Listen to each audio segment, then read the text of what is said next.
রাজ্যের রাজনীতিতে এখন তুঙ্গে উত্তেজনা। আগামী 14ই মার্চ কলকাতার ঐতিহাসিক ব্রিগেড প্যারেড গ্রাউন্ডে বিশাল জনসভা করতে চলেছেন প্রধানমন্ত্রী নরেন্দ্র মোদী।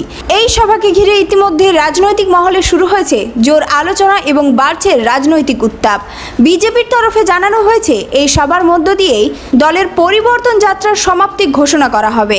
দলীয় সূত্রে জানা গেছে রাজ্যের বিভিন্ন জেলা থেকে বিপুল সংখ্যক কর্মী সমর্থকদের এই সভায় আনার প্রস্তুতি নেওয়া হয়েছে। ইতিমধ্যে বাস ট্রেনের ব্যবস্থা থেকে শুরু করে সংগঠনের স্তরে ব্যাপক প্রস্তুতি চলছে। বিজেপির দাবি লক্ষাধিক মানুষের সমাগম ঘটতে পারে এই ব্রিগেড সভায়। সভাকে কেন্দ্র করে নিরাপত্তা ব্যবস্থাও করা হয়েছে অত্যন্ত কড়া। প্রধানমন্ত্রীর সফরকে সামনে রেখে বিশেষ নিরাপত্তা বাহিনী ইতিমধ্যে ব্রিগেড ময়দানে এবং আশেপাশের এলাকায় নজরদারি বাড়িয়েছে। ময়দানে তৈরি করা হয়েছে বড় আকারের মঞ্চ ও প্রয়োজনীয় অবকাঠামো। জানা গেছে এই সভার জন্য দুটি আলাদা মঞ্চ তৈরি করা হচ্ছে। একটি মঞ্চে বক্তব্য রাখবেন প্রধানমন্ত্রী নরেন্দ্র মোদী, আর অন্য মঞ্চে থাকবে বিজেপির শীর্ষ রাজ্য ও কেন্দ্রীয় নেতৃত্ব।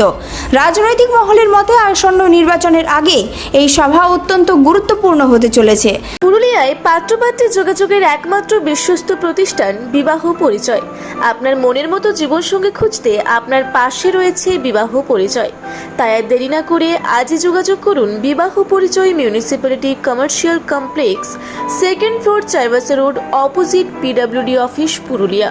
মোবাইল নম্বর 9232440272 অথবা 8370970472।